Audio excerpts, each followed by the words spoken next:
মাঝে, মাঝে এরকম ঝটপট নাস্তা তৈরি করে খেতে কিন্তু খুবই ভালো লাগে। খুবই নরমাল একটা খাবারকে একটু টেকনিক খাটিয়ে কিন্তু খুবই মজাদার একটি খাবারে পরিণত করা যায়। আশা করছি আজকের রেসিপিটি আপনাদের সবার খুব ভালো লাগবে। আজকে এই রেসিপিটি তৈরি করার জন্য আমি এখানে ১ কাপ পরিমাণ টক দই নিয়েছি। আর তার সাথে দিয়ে দিচ্ছি কুচি করে রাখা শসা। শসাটাকে আমি চিপড়ে পানিটা সরিয়ে তারপর ব্যবহার করছি। দিয়ে দিচ্ছি পরিমাণ মতো লবণ এবং তার সাথে অ্যাড করছি বিট লবণ পরিমাণ মতো, সাথে দিয়ে দিচ্ছি চাট মশলা পরিমাণ মতো। এখন এখানে অ্যাড করছি পেঁয়াজ কুচি।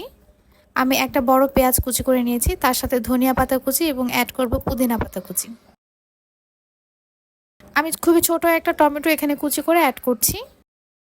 এখন দিয়ে দিচ্ছি কাঁচামরিচ কুচি, তার সাথে সামান্য পরিমাণে চিলি ফ্লেক্স অ্যাড করছি। এখন এখানে অ্যাড করছি ১ কোয়া লেবুর রস। সবগুলো উপকরণকে একসাথে খুব ভালোভাবে মিশিয়ে নেব।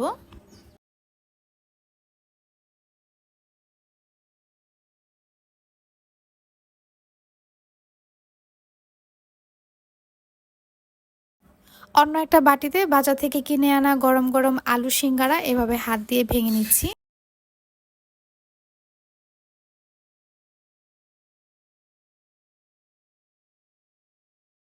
এখন টক দই দিয়ে যে চাটটা তৈরি করে রেখেছিলাম সেটাকে এই সিঙ্গারার উপর ঢেলে দিচ্ছি।